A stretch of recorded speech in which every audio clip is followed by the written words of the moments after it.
Why does Moo have a cone on? She's got sores on her feet. Moo. Oh my God. Hi, Moo. Moo? Are you Moo. okay? Hi. How are you? Oh, Moo. Are you stuck on the stairs? She can't go up. She's like, Mom, She has a sore on her foot and then she keeps licking it. I mean, aggressively licking it. Why did she get a sore? I think maybe from running on the disc golf course. I'm not really sure how she got it, but it's there and she won't leave it alone. Moo. She doesn't like the cone. You can tell she's very sad. Sarah, sometimes she just stands there with her head down with the most pitiful eyes on in the whole world, trying to make me feel like the worst person in the world. I swear she does it on purpose. Well, yeah, she does it on purpose. She doesn't want the cone on. I'm sorry, Moo. It hurts her feelings, Mom. Okay. Anyway, look at my shirt. I know you just showed me touchdown drink up. I'm wearing it in honor of our very new quarterback, Sam Darnold. Nice. And the crowd goes wild. I am so excited. So I got it at Belk, the shirt at Belk. And why do you keep saying it like that? Belk. Belk. How do you say it? How do you say it? Belk. I guess I say it like that. Literally the exact same way that I say it. Belk. But I just feel like you really put emphasis on the Belk. Back to my shirt. I was in Belk. Don't make fun of me for saying the in Belk. I was at Belk in New Bern, North Carolina, and I hear through the grapevine that Belk is going under. Oh. Yes, Christine. And I don't know. Where did you hear this from? I feel like it was they filed for whatever bankruptcy that like a lot of the other like Macy's. Yes, retailers filed for. Yeah, department stores. Thank you. During COVID. And so I don't know if it's like necessarily a legitimate thing, but I was like, okay, they did have store closing signs like all over the place at the Belk that I went to. And so I got this. I got a full suit. I got a pair of joggers. And let me guess the price. Okay. Wait, is that it? A full that's it. Just suit, a pair of joggers, and that t-shirt for $32. Oh my God. I wish. No. Oh, okay. I really shot low. I really shot limited. So it was like altogether was like $85, but my receipt said you saved. I almost saved $300.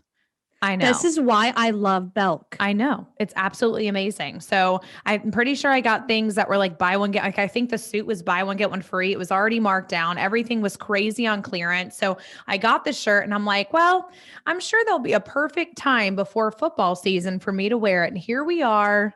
Before football season, whenever we get a brand new quarterback. On Tuesday, April 6th. At 4:14 p.m.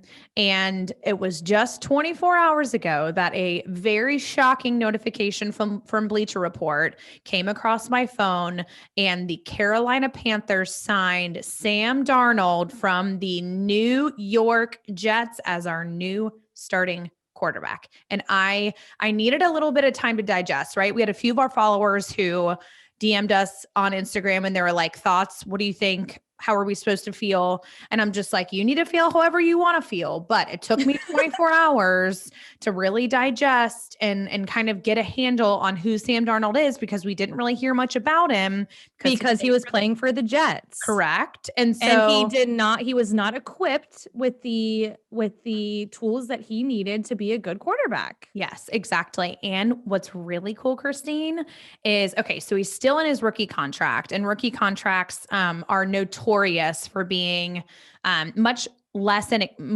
expensive than like a huge contract. So like a quarterback out of 1 year out of their rookie contract will make crazy amounts of of money, right? But their rookie contract right out of college, it's kind of like a little bit of a longer contract where they don't make as much money. So he's on the last year, really the last 2 years of his contract. And there's $23 million over the next 2 years, right? So the first year he's in his contract. Within the second year, he will be in what's called the team that he is playing on will have what's called a team option.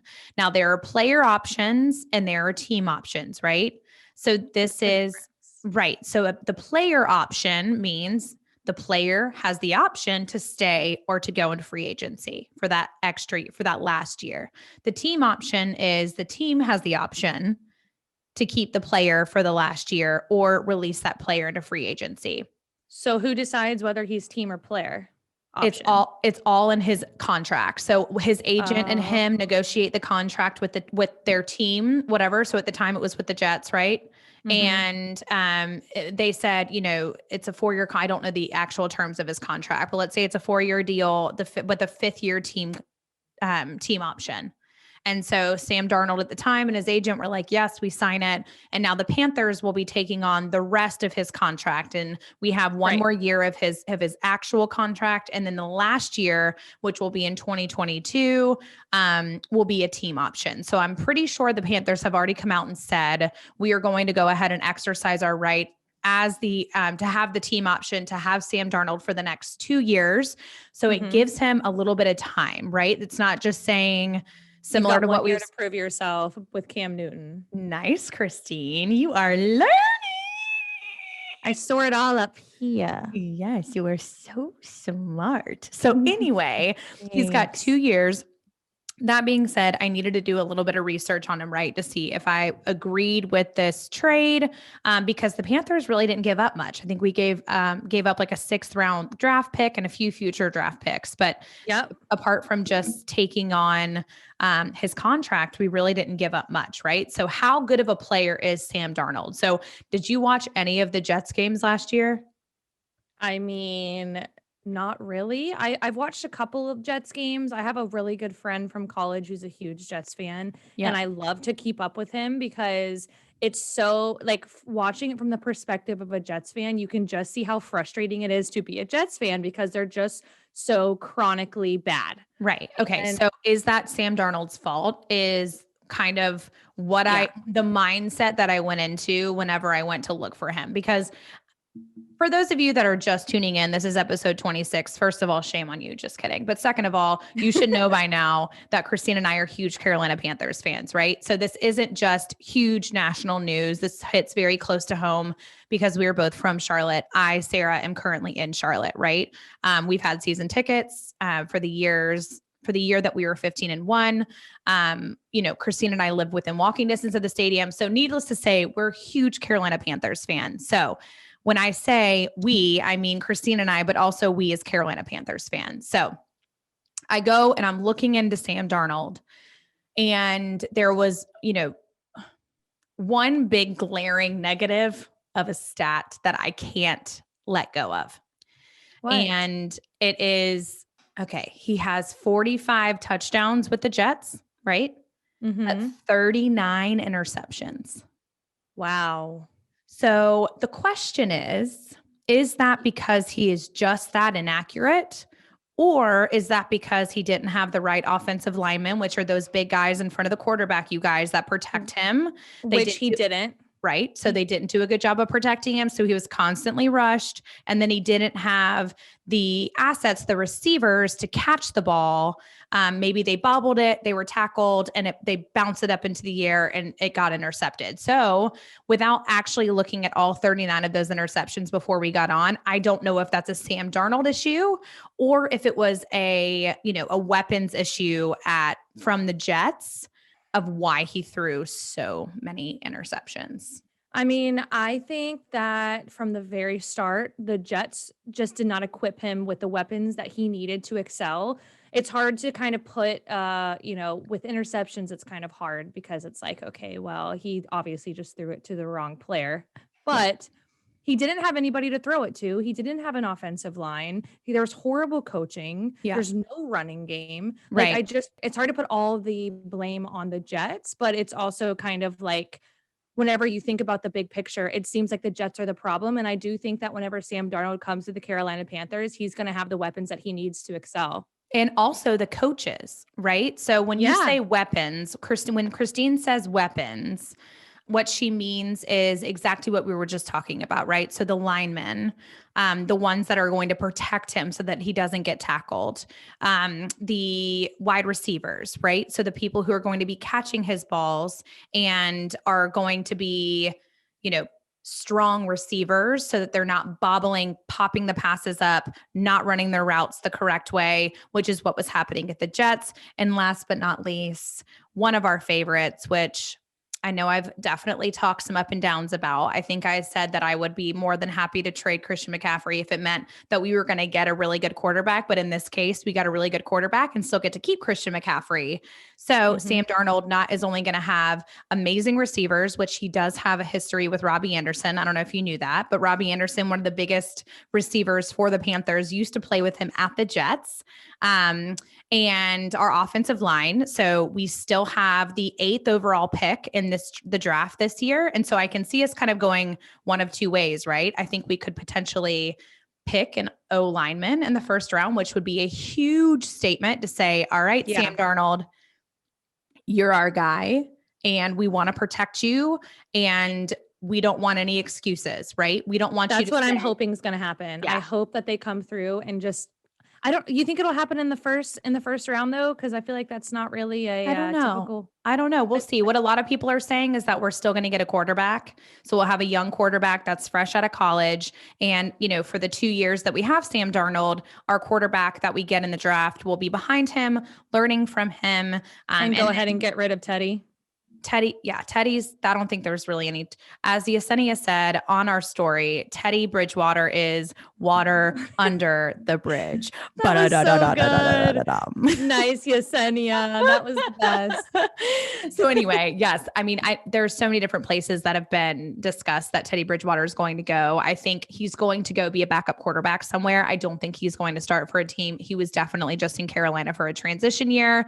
And there is some drama there with him and the Panthers. I think we talked about it. He unfollowed them on Instagram. And so it's a little rocky of a relationship. And then as soon as we picked up Sam Darnold, I think that was the exclamation mark on Teddy to say, bye, see ya, good luck, go be a backup quarterback somewhere else. We don't want you. Yeah. I'm excited about Sam Darnold. I'm excited about Sam Darnold too. I'm really excited to see his potential come through because I think if he has it, it's going to come through in Carolina. Yep. Agreed. So while we're on NFL quarterbacks, Christine, Sam Darnold coming to the Panthers, we've got to talk about our MVP quarterback from last year, Aaron Rodgers, who is the guest host on Jeopardy for the next 2 weeks. He started yesterday on April 5th, and he will be there for a 2-week stint. Were you able to watch it? I didn't watch. I watched some of it today. So it was the day after because I'm pretty sure it was on during the game last night, wasn't it? Or was it on before? It was right before. I think it was 7:30 to 8. Okay. So I didn't watch it because I forgot about it, but I watched some of it today and he did such a good job and it was so cute. Oh my gosh. With his little comb over, he looked so professional. There was talk about in his suit. I know. Adorable. Yes. And there was talk about him cutting his hair for the role. And he was just like, I thought about it. And I even thought about cutting my mustache to kind of, give tribute to Alex Trebek. But he said that he just didn't have the mustache for it. So he didn't want to do it. But that is so funny. Well, speaking of Alex Trebek. So Alex Trebek, for those of you that don't know, is the iconic Jeopardy host for many, many years. He passed away of pancreatic cancer last year. And so all the question was around, what is Jeopardy going to do? Who are they going to bring on? It's not going to be anywhere, nobody's going to do the job that Alex Trebek did, right? And so I think Jeopardy is doing it the right way. They're bringing out guest hosts. I think Dr. Oz was a guest host. Now you've got Aaron Rodgers. I'm not sure who's coming on next, but they're doing it in such a fun way. You get to see all these different hosts, right? And Aaron Rodgers came out last night. And one of the first things he said is how much he respected Alex Trebek and how honored he was to be able to be hosting the show. And he did such a good job, Christine. But the best part of the entire show and the most amazing moment from his first day came from one of the contestants in Final Jeopardy. Not only did he not know the answer to the question, but he was also losing, the contestant was, by way more than double his total. So for those of you that know Jeopardy, like in in Final Jeopardy, you can bet, like, say you have $2,000 and the person who's winning has $5,000. I mean, the person who's winning that has $5,000 can just bet zero and you can bet 2,000 and you still won't win, right? So he had way less than double the guy who was in the lead, and he didn't know the answer.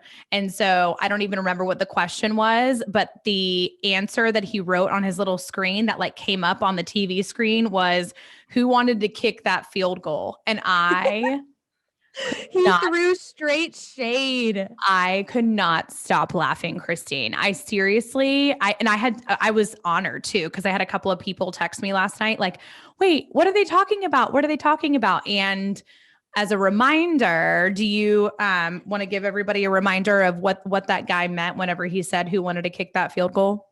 Yeah, so it was probably still a sore subject for Aaron Rodgers, because the game that there's too soon is right. The game that they're referring to, that this contestant was referring to, was the one that actually eliminated them from the playoffs and their chance to go to the Super Bowl. And it was versus the Bucks, Tom Brady and the Tampa Bay Bucks. There was 2 minutes left in the game. They were down, I believe, I don't know, was it 8 points, Sarah? Yes, they were down by 8 points. Yep. 2 minutes left in the game. And instead of going for it on fourth down, they were on the 8-yard line too, which means they were 8 yards they were 24 feet from the end zone. And as a reminder, if they would have scored, or if they score a touchdown, that's 6 points. And then a 2-point conversion is 2 points. So there was only one possession. They were down by one possession with 2 minutes and 9 seconds left. So instead of going for it, which the world just expected them to do, Matt LaFleur is one of the coaches. He decided to just kick the field goal, which only got them 3 points. So that is the field goal that contestant was referring to in his answer, who decided to kick the field goal. It literally will live in infamy as like the worst coaching call ever. I mean, we talked about it on one of our, I know, we talked about it on one of our episodes, and I'll let you guys know exactly which episode it was if you want to listen to all of the nitty gritty details and what Christine and I thought about it and what could have happened and blah, blah, blah, blah, blah, blah, blah. But it's never going away for Aaron Rodgers. Like literally, nope, is going to be the thorn in his side that keeps coming back to haunt him. And it's not even his fault. I was going to say, it's not even his fault. It wasn't even his decision. Here's the thing though, Sarah, with Back to Jeopardy, like he loved doing Jeopardy so much. He came out in an interview and said that he would love to be the host of Jeopardy. I know. And then he kind of like broke up a little bit. So the guy was like, wait.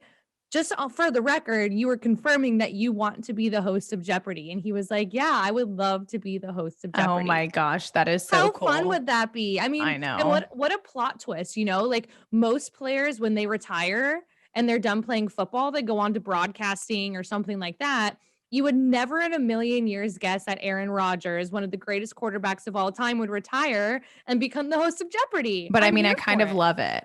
Love it. He was so perfect. It's like he was just fit for the role, right? Like he was such a natural. He was so just like easygoing, even in the face of adversity. When that guy said that thing about the field goal at the very end in Final Jeopardy, like he just kind of put his head down and laughed it off. It was hysterical. I think it took him a second to process what he was talking about. And then he put his head down with like realization of what he was talking about. And he was like, that should be the correct answer, but unfortunately it's not. Yes, I know for sure. Well, moving on to Major League Baseball, Christine. So this has been huge. The Major League Baseball has moved their All-Star game from Atlanta, Georgia to Denver, Colorado, because of the voting laws that were passed in Georgia last month. What were the voting laws? Yeah. So just very high level without going into like all the nitty gritty details. Basically like the biggest highlight of the voting law is that voters are now required an ID number, like a driver's license number, to apply for an absentee ballot. How does that have anything to do with the MLB All-Star game? Well, what they're saying is that this law is going to prohibit certain areas of Atlanta to be able to vote.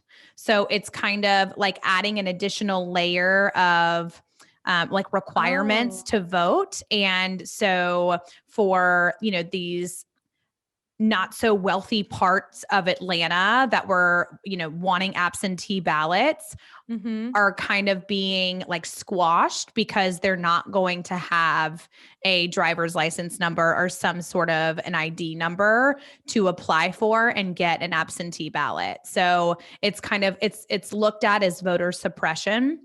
And because of that, the MLB is moving or has moved officially the All-Star game from Atlanta to Denver, Colorado. So yay for Major League Baseball for I know. making a stand. That's Yes. amazing. Yes, And absolutely. Denver, Colorado is a much better place than Atlanta, Georgia, in my opinion. Well, anyways. I just feel bad for the players because coming from experience going to Denver, Colorado, the elevation, like they don't call it the Mile High City for nothing. Like the elevation there, like if you're there all the time, you get used to it. But if you're not there all the time, like when I tell you I was out of breath, like walking 10 feet, and then I drank one beer and I might as well have had 10. Like I was looped because of the elevation. It's crazy. Like you save a lot of money that way. That's true. That's true. But what they need to do is just go to a higher elevation on their weekends. Just go up to the mountains and get train used in the mountains. to it. That's true. That's true. So this kind of brings up the perfect opportunity to explain what the MLB All-Star Game is. And it's very similar to the NBA All-Star Game, which I know we went pretty far into detail about, but it's just an exhibition game in mid-July, and it's for the best players from both the American and the National League, which are the two sides of the of Major League Baseball. And then they play each other, and then they split a purse, usually around like $1 million, right? And if you don't know what the purse is, I highlighted it on our Instagram page. So go to our Instagram page and listen to what the purse is. It's very simple. It's very simple. And the highlight that we have on our Instagram that says golf purse is like, it's basically the exact same situation. Like it's the same kind of thing. And if you're not really sure like what a purse is, you can watch the highlight. Yeah. And get a good idea. But speaking of golf purses, Christine, here we are. It is officially Masters Week. So I'm not going to be able to watch it this Saturday because I'm going to be in a wedding, which I'm really excited about, but I am going to watch it on Sunday. So I'll be able to see who the winner is. Yes, I know. Very exciting. So for those of you that don't know, I said something about it on the Instagram story, but Monday, Tuesday, Wednesday. So the whole week is known as Masters Week, right? And Monday, Tuesday, Wednesday are practice rounds. So the players can go out, they can, play rounds if they want to, like the 18 holes of the golf course. They can play on the driving range. They can putt, warm up, whatever, get used to the course. But they don't televise any of it. Not really, no. And I'm not sure, honestly, if they're doing the par 3 competition this year. So historically, go back. I know we keep telling you guys this, but go back and listen to the bonus episode with Joe, the golf guy. He breaks down all of the history of Augusta National, which is where the Masters is played. It's the golf course, and all of the golf basics that you need to know so that you can enjoy the Masters this week. But they historically have the par 3 competition on Wednesday, right? And they did not have it last year because of COVID. So I'm not sure if they're going to have it this year or not, but the actual competition, the actual Masters tournament tees off at 3:00 on Thursday. So you play Thursday, Friday, and then there's a cut. And then the top however many players will then fast forward, play on Saturday and on Sunday. And yes, we will know who wins the Masters on Sunday. And who gets to wear that green jacket, because whoever wins the Masters gets the green jacket. Yes. But while we're on Winter Sarah, we cannot move forward without talking about the NCAA Men and Women's Championship. Wow. So let's start with the men's because that was last night. It's fresh on our minds. I want to say it was an amazing game, but really, I mean, Baylor destroyed Gonzaga the entire game. I don't believe that Gonzaga was up at all. They weren't. I don't think the entire game. No, they weren't. I mean, Baylor came out and went up by 10. And then I think Gonzaga made a free throw. So at that point, they were not being skunked anymore. But Baylor's defense was just too strong for Gonzaga. Gonzaga Baylor was too just small. looked like such a better team altogether. Yes, they were. They were. And so Baylor won. They are national champions. And while we're speaking about champions, Christine, we got to give a holla, holla, holla, holla. Holla girl, holla back girl. To our bracket NCAA bracket challenge winner, Stephanie. And I don't know how to say her last name. Christine, what is it? Mature. Stephanie Mature. You are a winner. And Christina is number 2. That's right. And Sarah is number 2 from the last. I'm number like 12, maybe like number 22. I'm really far down there. So anyway, we should have done this before we rolled out our bracket challenge, but I wanted to kind of break down how the bracket points work, right? So why did Stephanie win? I think all in, let's just say she had the most points. Right. And she was kind of hovering right in the, like, kind of in the top of the pack, but really like around 5th place, I believe. And then towards the end, she really started to ramp up and obviously took the cake. Yes. Okay. Good point. So let me explain why. So the easiest way to describe the points is each round has the exact same number of points. It just gets divvied up among less and less games as the tournament goes on, right? So there's 320 points for each round. But let's take the first round of 64, for example. If you pick all of those games correct, there are 32 winning teams in the round of 64. So you only get 10 points for each one of those correct games. Whereas if you pick the correct teams that are going to the Final Four from the Elite 8, you get 80 points. And then if you pick the winner of the entire bracket, so the champion, which Stephanie picked and you picked Baylor, you each get 320 points. So it's honestly, this last round of these last 2 rounds of the bracket are what brought me from the bottom all the way to the top, because I had Gonzaga and Baylor in the final. Yes. And that's how it works. I had a couple from the Elite 8 too, but I, like you just said, I mean, I got all my points right there at the end. Yeah. Yeah. So Christine knows a little bit about sports. Stephanie, I'm not sure what your knowledge is on sports. She's an Eagles fan. But what about basketball? Probably not much. I don't think she knows much about basketball. I could be wrong, Stephanie. I'm sorry if I'm wrong. No, but that's what makes it so fun. My point is, no matter how much you know about basketball, I learned something this year too. You know, I obviously built my bracket because it was like a dream bracket. It's what I wanted to happen, not what I actually thought was going to happen.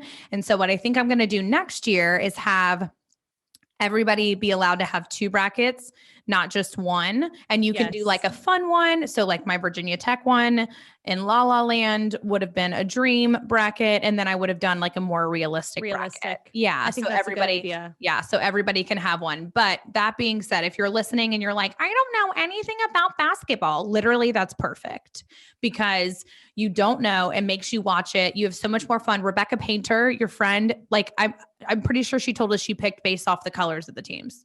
Rebecca straight up said, Christine, I don't know anything about basketball. How am I winning? Because she was in first pretty much the whole time. I know.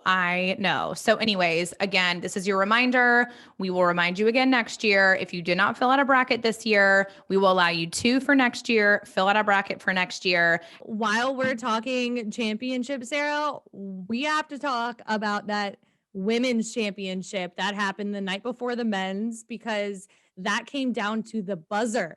Yes, it did. So rip my heart out. And I'm so happy that I got your reaction live. Yeah. Rip my heart out, putting on a cutting board and just butcher it, because I'm just like, I don't know why. It's like, I know I'm being unrealistic when it comes to picking teams, but I truly, like mainly in the men's division, but I truly felt that Arizona was going to win that game. There is a girl who plays for Arizona. Her last name is McDonald. She's short, but she is scrappy. Her handles, so her dribbling skills are out of this world. She can weave in and out of anybody. She had over 20 points for every single round of the NCAA championship. It came down to the buzzer. They were down by 1 point. And there were 6 seconds left. McDonald got the ball. She got triple teamed, threw the ball up and missed the 3-pointer. And to be honest, Christine, I hate that this is going to be a stain on her resume because she did do so well for all of the previous rounds, but it was not the right play. If there were 3 people on her, that She should means have passed it. Somebody was open underneath. that's right. It means that there was I somebody know. else open and they would have had an easy shot, but she was under pressure. She didn't feel like she had enough time to do it. So Yeah, there's only a few seconds. I mean, I don't even know if there were a few. I think it was like 2 seconds left. Like there was a very, very minuscule amount of time. Yes. And they were so close to winning know. that. And I got Sarah's reaction live, and I've never seen Sarah for a loss for words ever in my life. And I'm like, oh, this is going to be great. I'm going to get Sarah's reaction. And she just stared at the TV and then just slowly turned and stared at me.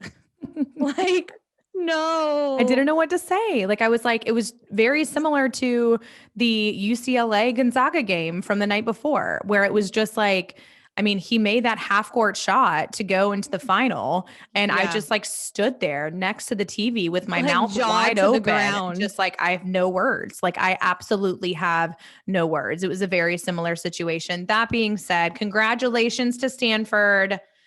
Awesome job. I can't believe that the college men's and women's basketball season is come to a close.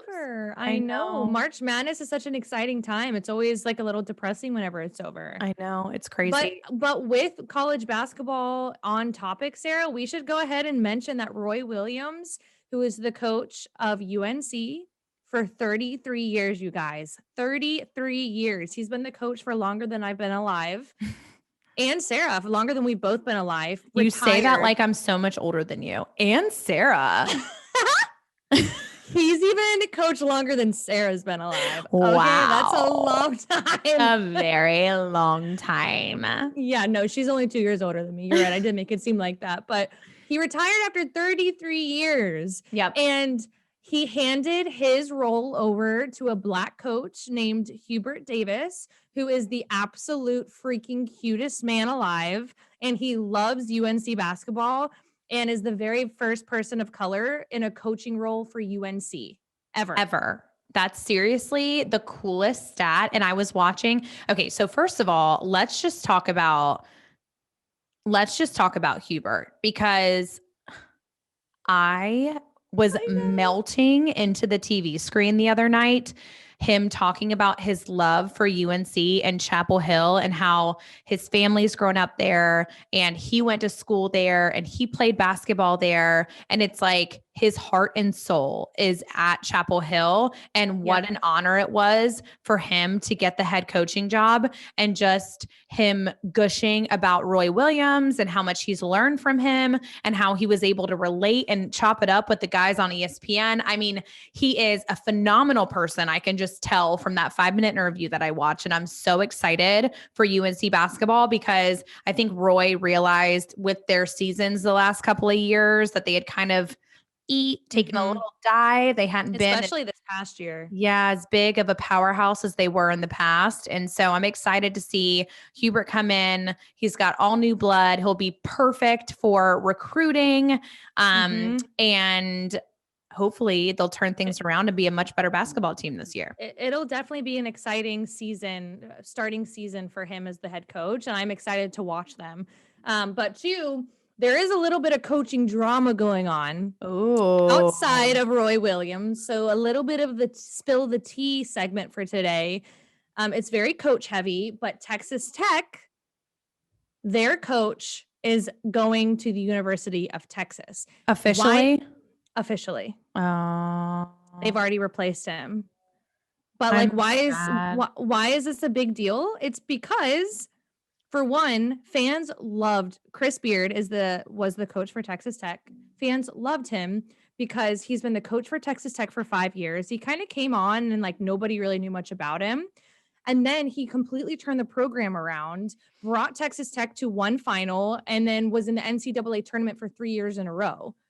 So he got offered this job at UT, which is where he graduated from. So he kind of was always wanted to coach. And for this them is the anyways. basketball coach. I don't know why I was thinking it was the football coach. This is the basketball coach.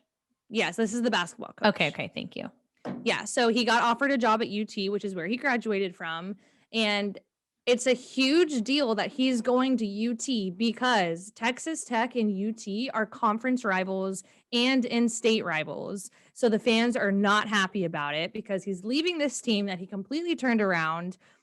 Texas Tech was literally never a consistent tournament team until Chris Beard, and now he got offered more money. He's like, deuces Tech, I'm going to UT. Oh, but just because he got offered more money. Okay, but that being said, didn't they have like a whole like campaign around like trying to get him to stay? Yes. Oh my gosh. Fans were coming through wanting to offer him free food for like a year. Yeah. Patrick Mahomes came through and was like, you can't leave us. You know, like all the fans were coming out and just being like, please don't leave. And he left. And he left. And you know, I think that fans too were kind of hoping that he would be similar to the Baylor coach. So a little background on the Baylor coach. His name is Scott Drew. And he's been the basketball coach for Baylor since 2003. So he's been their coach for a really long time, through thick and thin, like real thick and thin. There was lots of legal issues at the beginning of his careers. They weren't able to get recruits, but the coach stayed loyal to the school and the school stayed loyal to the coach. And in that 18 years that he's been their coach, he has now completely turned around the Baylor basketball program. And obviously, as you guys saw last night, brought them to the championship to win it. So I know, I think fans were just hopeful because Texas Tech has just never been that great of a basketball school. Yeah. And he came in, turned the program around, brought him to the final, brought him to many NCAA championships. And now he's leaving. Now he's leaving. So he's going to be in for a rude awakening that game that UT and Texas Tech play each other. I don't think he's going to get booed so hard. Okay. So who is the new coach for Texas Tech? So the new coach, his name is Mark Adams. Where did he come from? Or is he just like a new guy? So he was actually a top assistant who worked under Chris Beard. Oh, okay. So he's already at Texas Tech and knows the team. That's awesome. Yeah, so fingers crossed that he can kind of follow in his footsteps and bring them some more NCAA championships. You like don't want to wish any like bad on anybody else because obviously he needed to do what was right for him and his family, but at the same time, you just like I know you wish and you hope that these small market teams, these teams that, you know, the smaller schools with, you know, the coaches who turn the programs around, that they'll want to stay with them forever. But it is, I mean, we're talking about this. We're definitely spilling the tea on this one because he is leaving and they did have a whole huge campaign around keeping him in Lubbock, but it is, and fans are salty about it. They're salty about it. That being said, it is pretty, I don't want to say standard, but there are a lot of college basketball coaches that when they do like when they turn their first team around, they usually get like offers from much larger schools for much more money. And we do see a lot of like Virginia Tech. It happened with Buzz Williams. I don't even know where he is now, but he was one of my favorite basketball coaches for Tech because he was so emotional and so powerful. And he did such a great job with the organization. And he ended up leaving and going to a bigger school who was able to pay him a little bit more money. So it's a pretty popular thing to do. And I mean, I get it, but like, and Michael made a good point too. Like you think about it from a geographical standpoint too. Would you rather live in Lubbock, Texas, which is the middle of the desert where there's literally nothing to do and it's all very flat? Or would you rather live in Austin, Texas, where UT is? Yeah. You know, where there's a lot more to do. You're getting paid more money. You're in a cooler place. That's true. It's just so sad. I mean, I get it. It is just sad because like you said, you just kind of hope that all the stories would end up like the Baylor coach where he stays loyal, the school stays loyal to him, and then they just have this Cinderella story where they're like the best. Yep. All right. So, well, that concludes this week's episode of It's Sports Sis. You guys are the best and we love you guys. And make sure you follow us on Instagram, subscribe to our YouTube channel, subscribe to our podcast on Apple Podcasts, and we will see you guys next week. Bye. Bye.